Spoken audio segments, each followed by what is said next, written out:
Iowa is 10th and or 11th, kind of fluctuates every year on the highest property taxes in the nation.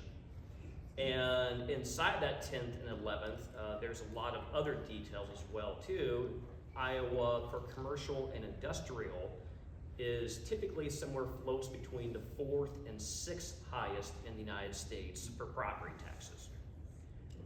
The Iowa Constitution states that we have home rule in the Iowa Constitution, with the exception of property taxes are controlled by the state legislature.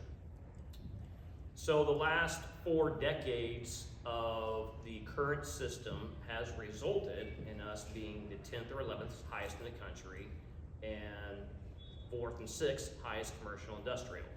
Now when I say 10th or 11th highest, our ag isn't as bad. So that kind of tells you when you arrive there just like how bad some of these things really are when you get down to details. You look at residential, homestead, things along those lines, right?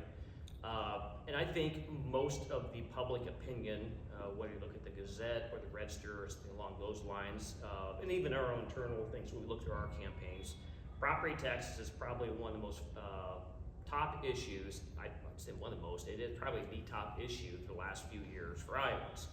Why is that? Because of our assessment cycle, not picking on the cycle, but just there's a lot of inflation, starting with COVID and driven up housing prices, which drives up assessments, which the question becomes, is the current system that we have right now flexible and property taxpayer protective enough to prevent some of these massive assessment spikes?